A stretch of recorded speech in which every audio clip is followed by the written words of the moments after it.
Good day, everyone, and welcome to our session. The title of the session is Emerging Trends and Dynamics in Global Terrorism. This is a rather unique session, but one that is very much a pleasure and honor to host a cooperation between CTED and the SUFAN Group, bringing together researchers from our global research network and bringing their perspectives to the session. Let me first introduce myself. My name is David Charia, and I'm a chief of branch at CTED. CTED, for those of you who are less familiar, is a special political mission supporting the UN Security Council with a few mandates, and the most relevant to our discussion here is identification of new challenges and trends. A few years ago, in order to be able to comply with this requirement of the Council, we founded what is now known as the Global Research Network, bringing together more than 100 research institutions from around the world with one aim in mind, making sure that the policy-making work of the Security Council is supported by the latest in what researchers know about the same challenges. We always thought that good policy making is dependent on good facts and on evidence, on research. And we decided to develop a network, a loose network of researchers that are willing to work with us in complementing and supporting the work of the Council on Counterterrorism. As I said, we have more than 120 research institutions that collaborate with us. And today we have some of the, I would say, of the brightest among them to share with us the latest in what they're seeing. So we will start with one quick round where I will give opportunity to each of them to share their research, what they're seeing from their perspective. And with your permission, I would like to start with Mr. Omar Muhammad. Mr. Omar Muhammad, better known as the anonymous blogger Mosul Eye, where he actually provided reports anonymously on life under Islamic State in the city of Mosul. Omar is now teaching Middle East history and cultural heritage diplomacy at Sciences Po University and host a podcast on the same issue. Omar, please, the floor is yours, and we will be very, very interested to hear what are you seeing from your point of view. Thank you so much, David. In fact, we have just finished recently a podcast that has been a full review of the events in Mosul 2014 after the occupation of the so-called Islamic State. We were trying to focus on the different angle of the events, the roots of the problem, the causes, both the local and the regional context. It was always leading to a conclusion that the people have always been trying to move forward. People who were believing in democracy, strong believers in democracy, while other groups, militants or corrupted politicians were trying to lead the country otherwise. That struggle between the grassroots, between the young generation that have always believed in democracy, was also reflected in the recent events in Afghanistan that unfolded also recently. So we saw the similarities between the two events and how this devastating sense of or feeling of betrayal that those young people, young generation that is believing in democracy felt that they were abandoned, and how this feeling of betrayal was taken as an advantage for the terrorist groups. They will always try to take advantage of the grievances. They always try to address such kind of problems, and they come to fill the vacuum at the right moment. And that was the problem that we could see almost in different communities, whether in Iraq, in Afghanistan, in Syria, and even in Libya as well. There is always this kind of gap where the people want to continue, want to build a better political system, but they are not met with these basic needs, and therefore the terrorists always take advantage of the situation. That is, in fact, a very concerning situation, because it's repeating over and over, and it is also leading to more disappointment among young generation. That is actually the main force for a better future, but the challenge will always be how we can meet and address their needs and not to abandon them. Thank you very much. We will get back to it, but before we do, I want to move to other panelists, and allow me to introduce first Dr. Gina Vale, Senior Research Fellow at the International Center for the Study of Radicalization, King's College, a very close partner of CITED for many years.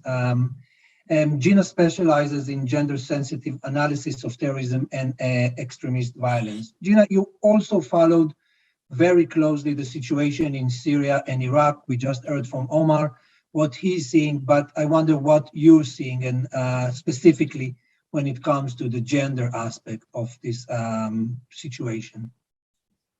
Yes, so my research has followed the rise, fall, and what now can be considered the legacy or the consequences and impacts of Daesh or Islamic State from a gender perspective. So throughout the rise to power, we saw how gender norms, gender ideals were manipulated by the group in order to recruit not only from local populations, but also internationally, with vast waves of migration into Iraq and Syria. Then the evolution of women's, men's, and children's roles within this organization, within this proto-state structure that they built. Now that this has collapsed territorially, we also need to consider its legacy, and this is what my focus is now. So now we see many thousands of IS-affiliated women and children in limbo, with varying rates or piecemeal rates of repatriation of foreigners, leading to few prosecutions thus far. The challenges that we face at the moment really is about reaching an evidential threshold for prosecution and therefore eventual conviction. But also we need to go beyond our own gender stereotypes about the parameters of women's involvement and activities for the group. Charges such as genocide, crimes against humanity, torture, and even complicity in rape, these are not crimes that are just associated with male perpetrators. An absence of evidence does not mean that there is an absence of a reason to prosecute or convict. There are certainly many women complicit in that. One source that I think is really critical is the local populations. They have interacted with Daesh. They have lived through this. They provide and have lived through this experience. They provide great evidence that I believe has not yet been realized. And I think they also deserve a platform to share their experiences as well. So I think certainly these are some of the challenges and potential opportunities that we can see in the coming months and years. Thank you very much. We will get back to this because you raised a few issues that I'm particularly interested in, but I want to introduce our third panelist, Ms. May Salem, a program manager of DDR and PC via the Cairo International Center for Conflict Resolution, Peacekeeping, and Peacebuilding. May, your focus of research is on Africa, and we talked a little bit about how the picture is seen from Syria and Iraq, but we also know, and CITED has highlighted it, that the situation in Africa is extremely volatile these days. And I wonder what you're seeing from your perspective. Thank you very much, David. And as you clearly mentioned, the situation in Africa, unfortunately, is not much better than that of Syria and Iraq. Actually, it's even getting worse now. For example, we've seen an expansion, a very rapid expansion of terrorist groups through the formation of allegiances and alliances between different groups, specifically when we speak about ISIS, for example. So ISIS has had a control over a number of regions, specifically in West Africa and Central Africa. And as such, they have controlled territory that is now being said that can even be equivalent to that controlled back in Syria and Iraq. They have had also so much presence that they have been able to recruit many individuals in these areas, specifically because of the situation of the COVID-19, which has exacerbated all the grievances and inequalities that predated even the COVID-19.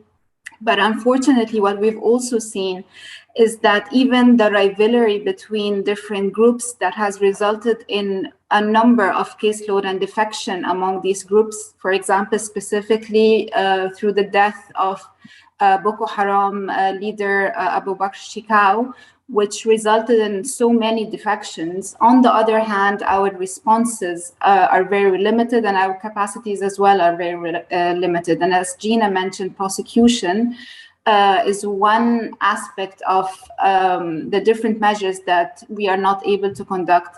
But even if we look at the bigger comprehensive frameworks of screening, prosecution, rehabilitation, and reintegration, all of these frameworks lag in the resources and implementation.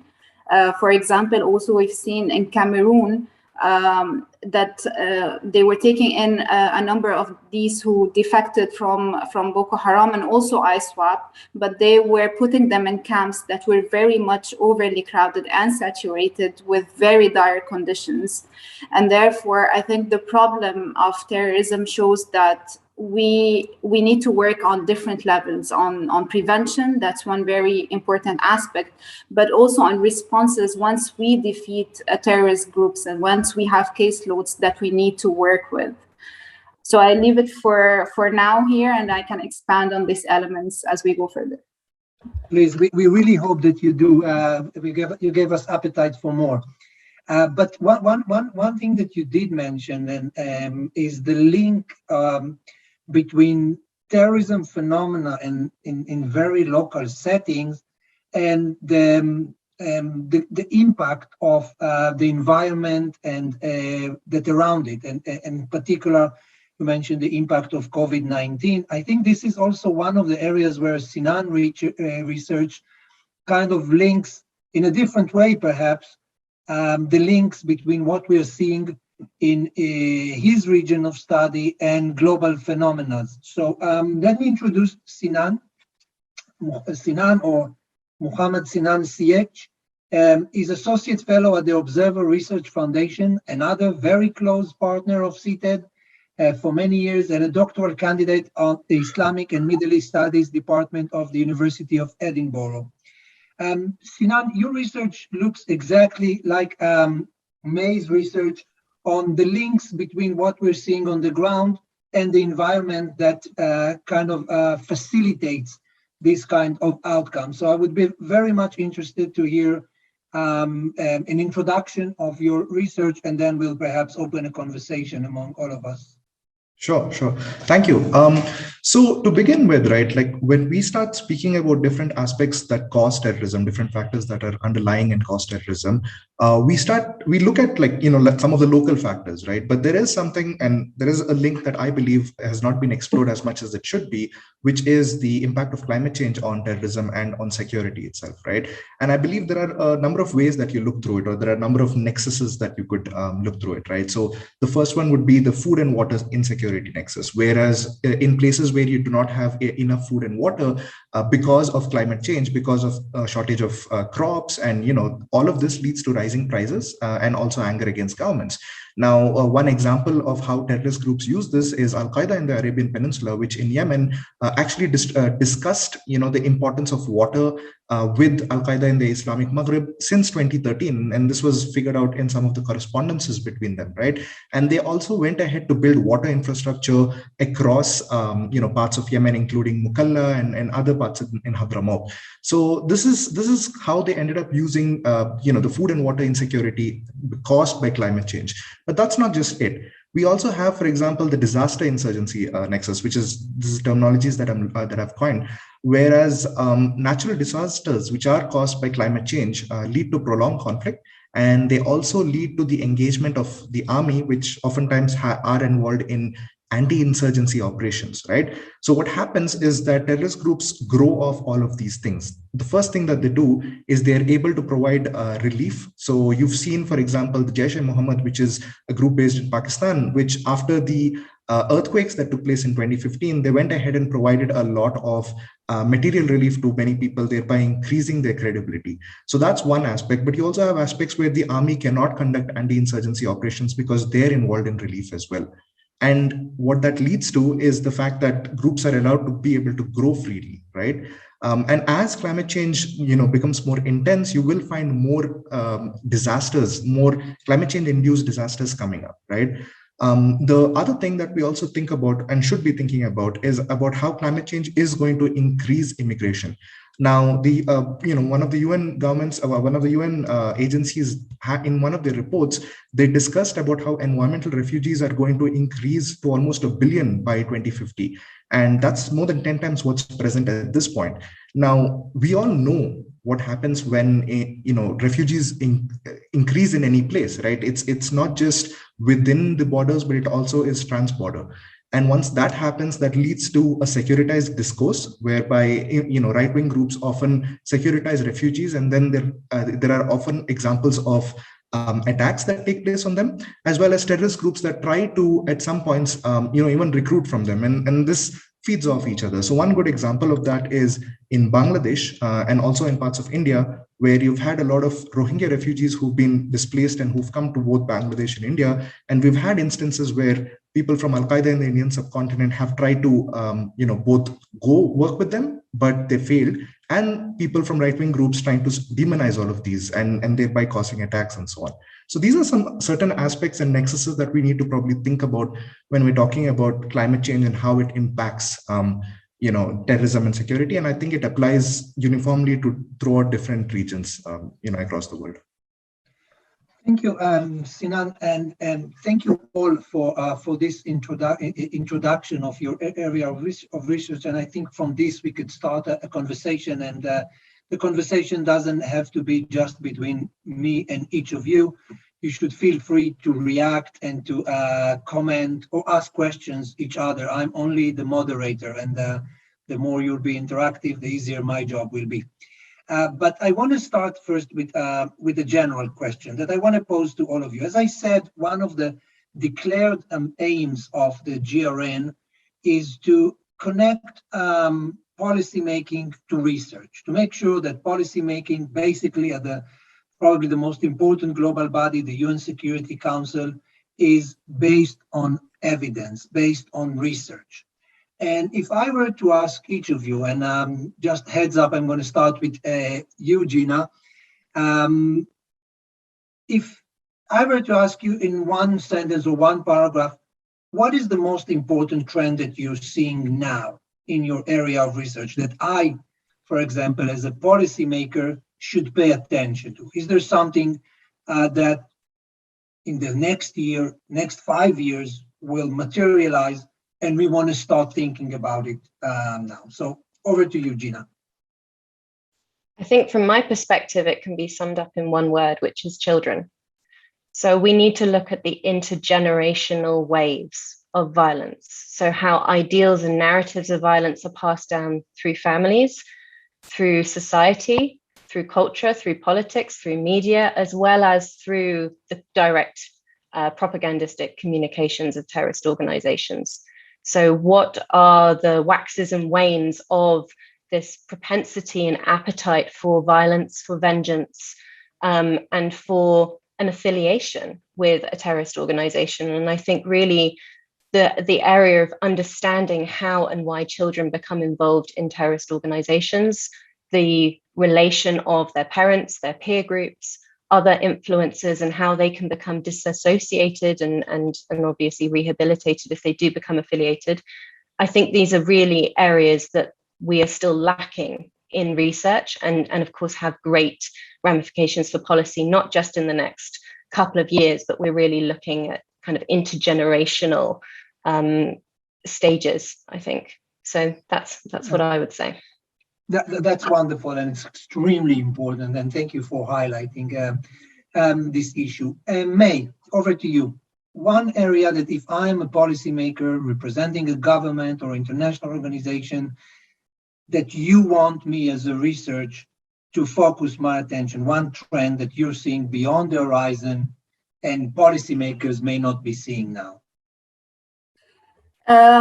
Again, I think I will sum it up in one word, which is resilience. I think we have always focused on the challenges and the difficulties that we face when we respond to the terrorist threat, but we often overlook that also within the same regions and within the same states, there are other populations and other cities, states that have been resilient to the terrorist threat. And I think we have not done enough research to understand these resilient factors. And I think there are plenty in Africa. We have traditional leaders, religious leaders, we have justice mechanisms, traditional justice mechanisms, all of which we need to rely on to build maybe stronger national institutions, but also community institutions. And one other thing is also the interlinkages between the responses. I think one thing we've also seen in Africa is that we tend to respond in silos. So we tend to bring about a development project or a peace building project or education and so on, but we don't see the interlinkages between this and terrorism and conflict and how they're very much interconnected in the first place. And I think the organizations and the policymakers need to speak more to each other to build more comprehensive responses.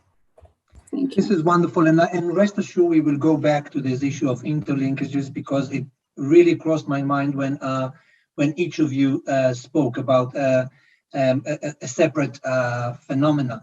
I want to go now to Sinan. Sinan, same question. If I'm a policymaker in New York, in Delhi, in Doha, and I want to have one area that you say, please pay attention. I think you actually answered that question. So for you, it may be easier because you already made that warning sign, but please, if you want to specify it further or to just reiterate that. I think it's important to just remember at the end of the day that factors that cause, insurgency and insurgent and terrorist groups to grow and to thrive, right? A lot of factors exist, but I believe that climate change is an invisible factor in that respect. And this is something that needs to be kept in mind because we could be doing the same research for the next 15, 20 years without keeping this in mind. And we wouldn't realize that this is something that has been dominating, under or overarching in its impact, right? So I think that's just something that I'd like to remind everyone that always keep this in mind, no matter where it is, it's always going to be there and it's only going to get worse over time. That's the main thing.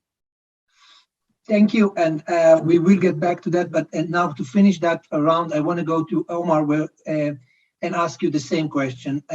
Omar, your research focuses on Syria, on Iraq, on the situation there, and there are some specific questions that I want to ask you later in this panel. But first, generally, if there is one trend that you think policymakers should pay attention to or not paying enough attention, and this is the opportunity for you to speak to the many policymakers who are listening to us and tell them, pay attention to this because this is not going to disappear. Yeah, I think it has two directions.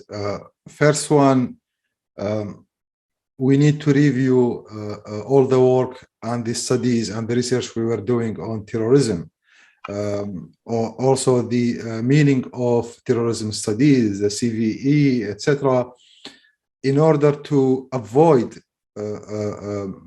stigmatizing communities, because it has been evident recently, and I have been involved in programs to develop educational programs.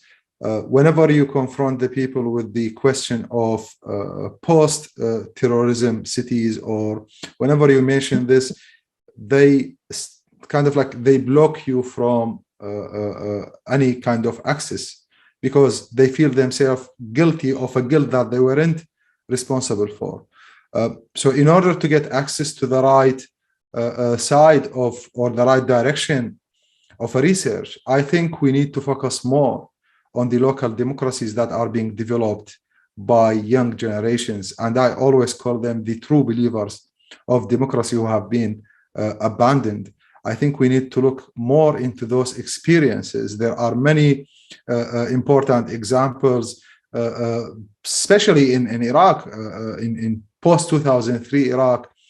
There have been important examples of, as it was also mentioned, the resilience and the will to move forward with democracy, despite all of the conflicts that happened, all of the destruction, even with the recent events that took place in Iraq. There are still people who believe in this democracy. So we need to pay more attention and do more research on these movements, how they can grow and how they can move forward, because avoiding or preventing terrorism cannot happen only by directly preventing the terrorism itself or confronting terrorists. You need to deprive the roots of terrorism by enhancing the communities. And in which way? By giving the hand to those true believers of democracy, in democracy. Yeah, I think this is the right direction, in my opinion. I completely agree. And again, my invitation to all of you to unmute and ask each other questions as if we are live from Doha. The invitation is open, but I want to start with something that you actually, all of you touched in different ways, and I wonder who will be willing to comment on it. Basically, you all are saying that there is, if we want to understand the trends, we have to find, and I think May put it in the words that I absolutely agree with, find the interlinks between the events and the responses. And I think Sinan, of course, touched upon it, and Omar touched on it when he described, and I think he put it in very clear words, the words betrayal. There was a big event, there were big events happening in Iraq, and the sense of the people was of one of betrayal, and that can be easily used. May spoke about it when she connected the reaction, the responses of governments, and the interlinks between different responses, or the involvement of the army in certain scenario, which I think was as a point that Sinan made. So how do we look on the interlinks between events, or COVID-19 that was mentioned also, that surround us, and governments' reactions, and what could governments do when there are events that are bigger than them, like global warming, like COVID-19, or change in the priorities of a state, a neighboring state that impact the population, but you want to make sure that this impact does not become a driver for terrorism, or could easily be used by terrorist organizations. Who wants to take it? It's really open. I think if I jump in, from my perspective, I think both you, David, and Omar have kind of hit the nail on the head when we're talking about local communities, because I'm going to do something quite dangerous and generalize, which is that in general, most policy work that is focused on particularly Daesh in Iraq and Syria has been really transfixed with the waves of foreign fighters that have joined, or the communications coming out that have targeted international recruits, how there may be a threat of migration back into Europe and the West, how that may translate into attacks on home soil. But we're forgetting where actually the greatest seat of the conflict is, where the greatest atrocities were, where terrorism was lived on a day-to-day basis, and that was inside Iraq and Syria, in cities, in contested territories, etc. And I think, again, dangerously to generalize, a lot of this research has overlooked these populations. I mean, even within my own field, if we look at gender and terrorism, a lot of the questions that are coming up is how women played roles within the group. But my work in particular looked at the roles of local Iraqis, Syrians, and Kurds, how they interacted with the group. Some may have supported, the majority did not. But many of these populations are missed within this research that focuses on group dynamics, group communications, impacts, etc., and how this feeds into policy responses. So I think sometimes we almost need to go back to the seat of where this occurred, whose lives were affected day to day, and how that played out in reality within the centers of the conflict. And so I think really, if we're looking at what happened and how that links to responses, we can't be shifting our focus into a geographical area that is not the primary focus of these groups' areas of operation. So I think that's what I would say. I don't know whether, Omar, to bring you in, I don't know whether you would agree. I think what Gina mentioned here is extremely important, because it also has impacts on how the local populations perceive this kind of international coverage of the foreign fighters. It is another layer, you know, David, when I mentioned the word betrayal, because it's exactly the same word people use when they express their feelings. They say, 2003, we were betrayed. 2005, we were betrayed. 2007, we were betrayed, and so on, 2014. And they say, even after all of this destruction, now all the focus is on the foreign fighters and the foreign nationals who joined Daesh, but the local communities are forgotten. The only response to this can be to treat the phenomena of this terrorism as a global terrorism, that you don't distinguish between whether it's local or international, and at the same time to treat the populations who were the most affected populations by this terrorism. It starts with the level of genocide against the Yazidis. I still speak to Yazidis who are still living in camps, and we are all seeking justice, and everyone should go through legal procedures for any kind of prosecution. It's not a political trial. It's a legal and a criminal act, and it should be treated so. But at the same time, when you look at the Yazidis who are displaced in camps, they say we are unable to return home, but the media is completely focused on a certain case. I'm not going to mention the name. I think Gina knows exactly what I mean. They say why all the focus and the light is on this case, while we are unable even to return to our home, to our to our village, to our town, to our normal life. I think all of these trends also needs to be carefully addressed, and it needs to be studied as a way of responding, because we shouldn't forget that it's also a way of exploitation by terrorism itself. They know how to manipulate the media and also to put it in their own use, and they take advantage of it. So it's a very critical and delicate situation, specifically when we speak about foreign and local fighters. Yeah. No, you both of you touch basically on a different aspect that cuts across all your intervention, and that is the close link between the very local and the global. So you have sometimes big global challenges. You mentioned COVID-19, Sinan mentioned global warming, food security, global geopolitics that the local government has no control over, and will never have. It will be any local government. No local government in the world can change situations like COVID-19 or climate change.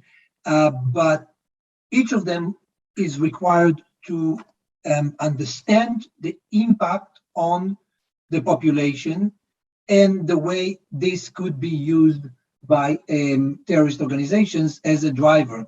And that is a very big challenge for policy making. How do you provide response to issues that are far bigger than you, than your community, than what you're able to propose, and how you do it in a way that is not being perceived as a betrayal or as something that the community is willing to accept and live with. So perhaps, Sinan, could you enlighten us from your research how these relations between the very global and the local impact communities in South Asia and other parts that you studied? Yeah, I mean, just to point out as well from what Omar and Gina spoke about, right? When governments tend to look at foreign fighters as opposed to just the local communities, what they're doing is they're looking at short-term, but also very, very important, seemingly very important, explosive news media issues, right? And I think that affects that is the same thing that we look at even when we look at South Asia, for example, when we look at climate change and these impacts, because at the end of the day, everybody is trying to look at like what is going to affect them in the short term, but a lot of people don't tend to think about what is going to be affecting them in the long term, right? Which is why people end up often, and especially governments often end up ignoring this challenge, because at the end of the day, a lot of governments are focused either on what is affecting the short term or maybe even the election cycle for that matter, right?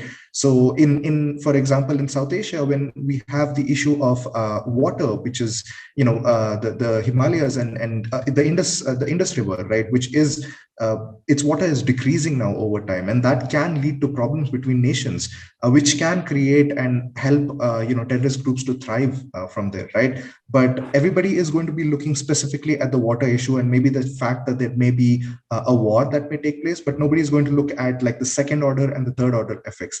And I think that is the important aspect that a lot of governments should be keeping in mind. That is that beyond just first order effects, beyond just what is catchy and great to look at and cover in the media, there are so many other things, secondary and tertiary aspects of impacts of whatever we're looking at, be it foreign fighters, be it climate change and its impact on security. And I think that is where governments can make a real difference. That is, if they think long term and if they think beyond the media headlines, that is there or there, right? And this is something policymakers should incorporate when they are discussing with governments or when they are in the government as well. Yeah. No, I don't. Sorry, please, Omar. You wanted to react. What Sinan mentioned is very important, but it's also important to mention, and I think also in this forum, His Excellency Karim Khan will speak. I think, and it's also the request of the people in Iraq, and it has always been one of the main or the key solutions to such kind of problems. We need another, and I've always said this, we need another Nuremberg movement in Iraq and Syria. This is a very important way of responding to the grievances of the victims. I mean, we have always been speaking about terrorism. We have always been speaking about the terrorists themselves.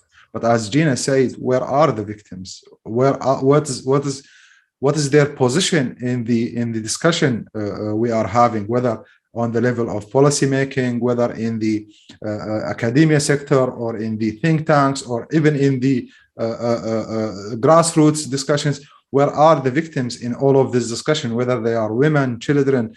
Thousands of lives have been devastated. One way to do it is an international tribunal to put this terrorism on trial, to bring those terrorists responsible for all of these, for all of this destruction of life and nature to be seen. And the victims have been always calling, we want to see those who killed or committed the genocide against us. We want to see justice served. And they are not actually asking for revenge, rather they are calling for justice. And in our podcast, Mosul and the Islamic State, there was one of the Yazidi community leaders, and he put it eloquently, and he said, we don't seek revenge, and all what we want, two things. He said, we want to lay the bodies of our people who died. We want to know where they are buried. And second, we want to see a trial, not 5 minutes a trial, not a political trial, but rather to see justice is served. Because if we don't achieve this, David, terrorism and terrorist groups will always have a chance to take advantage of the grievances.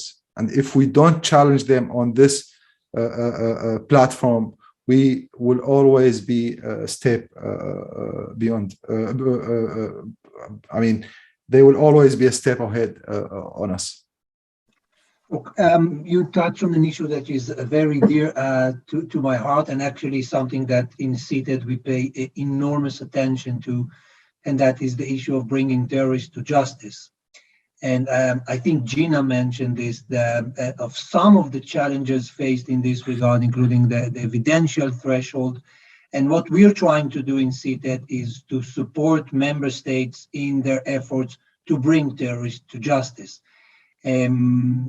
Part of the challenge, and this again is something that was touched by a few of you, is how do you get the evidence? How do you find evidence for atrocities? How do you get victims? How do you get victims to speak?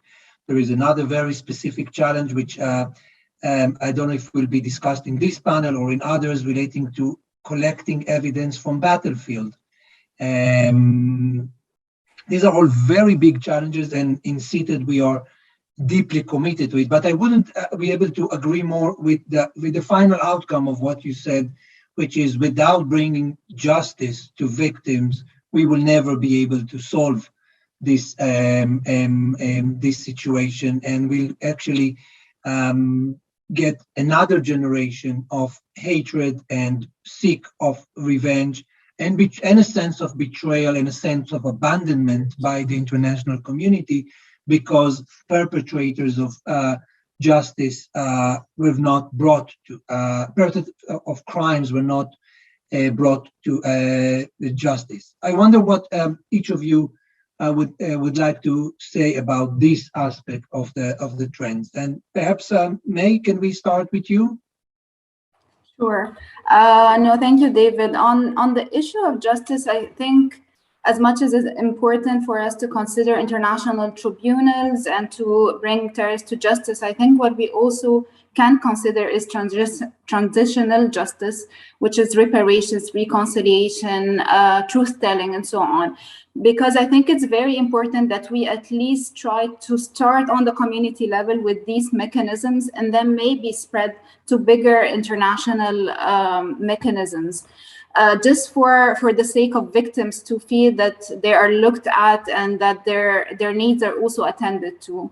But going back to what you were also saying, David, about global phenomena and how would governments be able to respond to this, I think one just important point is that terrorist groups are responding to these phenomena. So they are responding to climate change. They're responding to COVID-19. They're trying to bring about some sort of support, medical or health, and so on. So they are responding to this.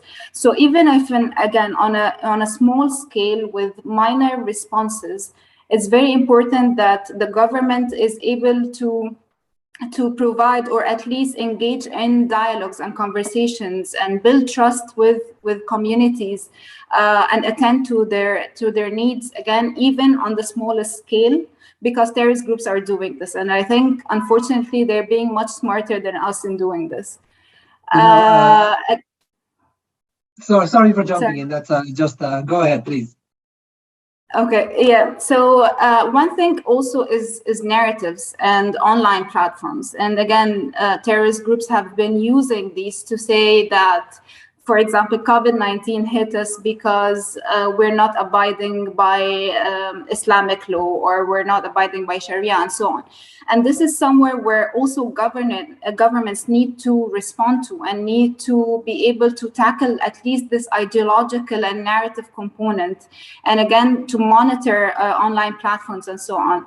So I think, again, what I'm trying to say here is that even on the smallest scale, a response is better than no response. And again, we understand that we're talking about context where there is limited resources and the institutions might be fragile. But again, there is where we can also go back to the communities, because they have their own institutions and they have their own mechanisms that they abide by. And this is where, again, we go back to the issue of communities and trying to use what we have there and the resilience pillars there. That's wonderful, and basically it echoes the point that Omar made, that even if you don't have a perfect justice system, the message, you should never convey a message to the community of abandonment. You should say we have weak system, we don't have perfect system, but we are committed to bringing justice to your victims, and that in itself could be reassuring and will not create another cycle, and something that Gina talked about, the intergenerational aspect of terrorism. But you touched on one point that I want to go back again to Gina. Gina, I'm of the view that terrorists are much better in mainstreaming gender than governments. Would you agree with that? Oh gosh, that's a dangerous and slippery slope to go down. I don't. My think job is to be that. Provocative here. You know, I have to ask. Well, you've tough succeeded. questions. You've succeeded.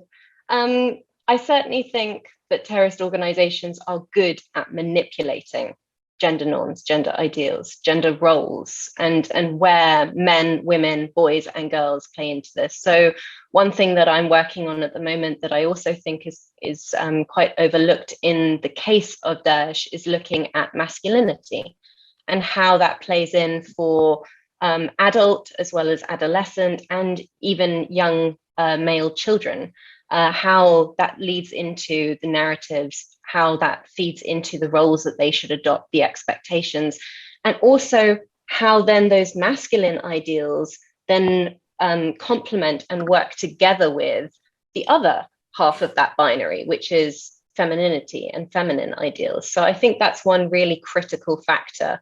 And again, that feeds into, as we said, that intergenerational issue when you look at how masculinity and masculine ideals are really leading to the premature maturation of young boys and girls within these groups, the expectation to take on adult roles, positions, and responsibility far beyond their years.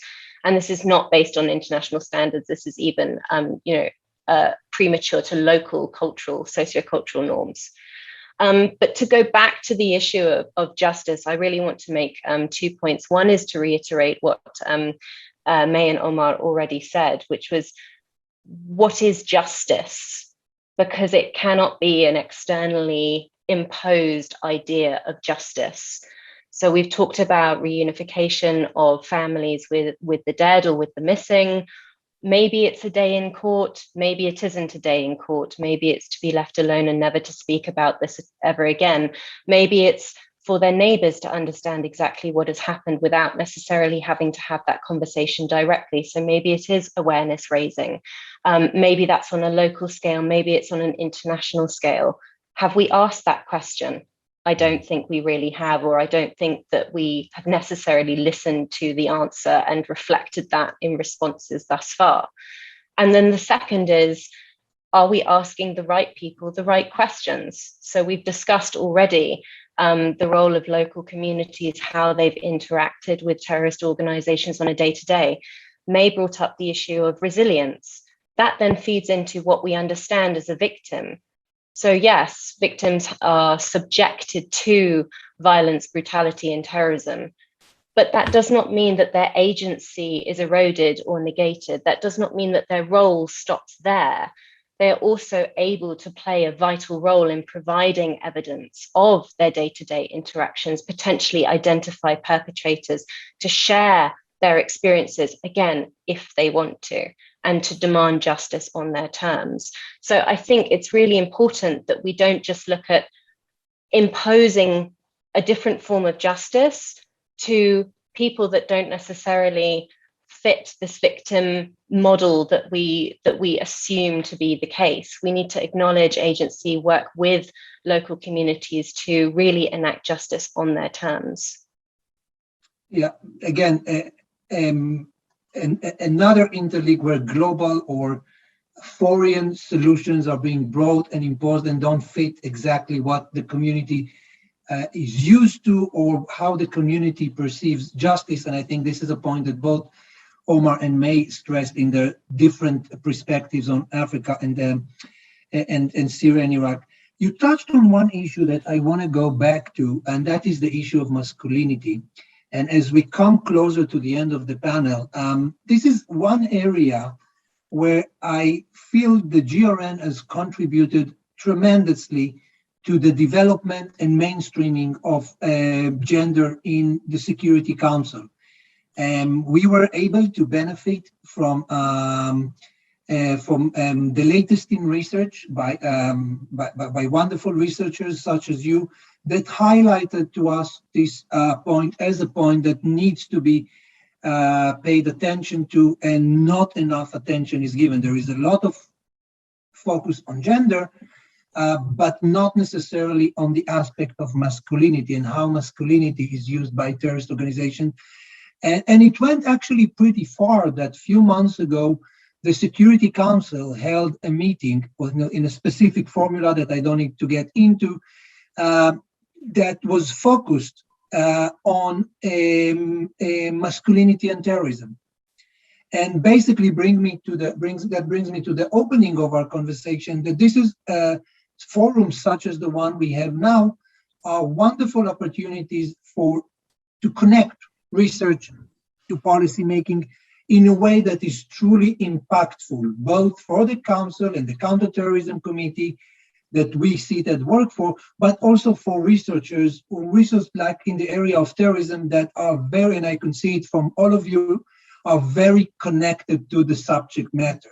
You really care about these issues. And I want to say, and I want to conclude this panel by going back to each and every one of you with a counterclockwise order and ask you one question. If I were to give, if you were now, and actually you are now speaking to policymakers and you want to give them one recommendation, what would that be? And I want to start with Sinan, please.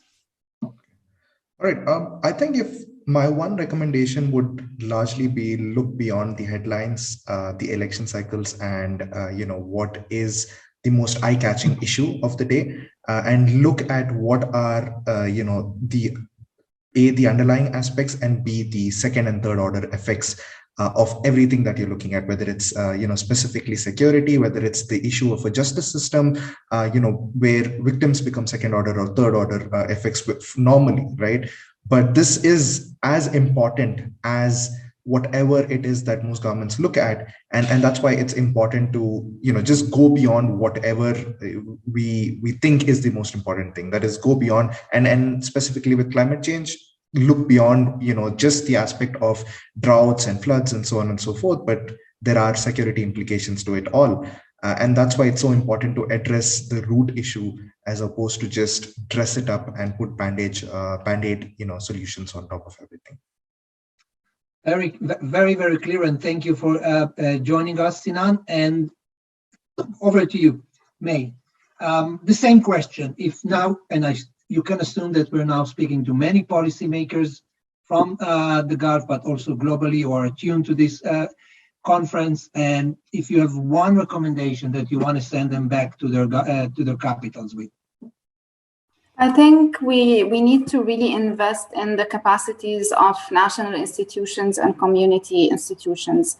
Again, there are a number of contexts that we've seen where, unfortunately, even if you defeat the terrorist threat, the institutions in this context are not able to have a role in this vacuum that is created.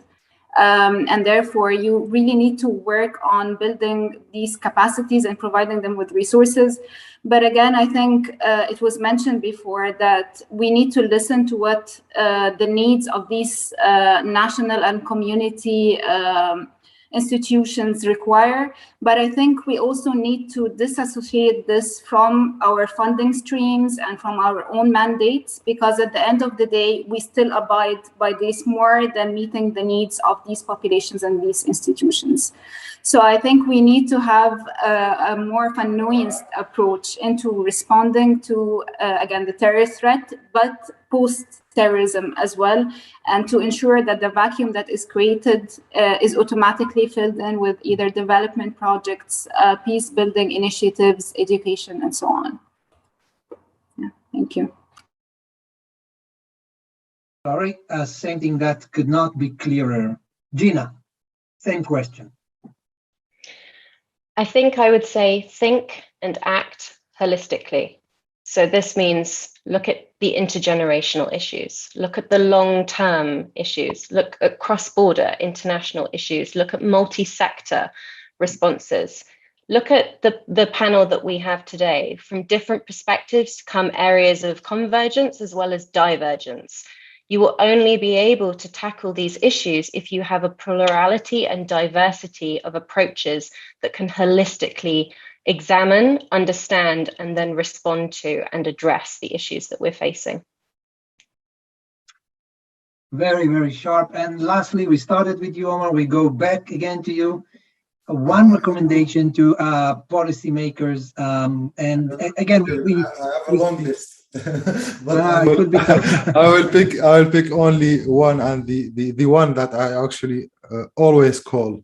I mean, there are thousands, hundreds of thousands of people, young people who have nothing to do with the conflict, I always use that they are the true believers in democracy. For the sake of preserving democracy and the dignity of the democratic values, do not abandon and do not let them alone in this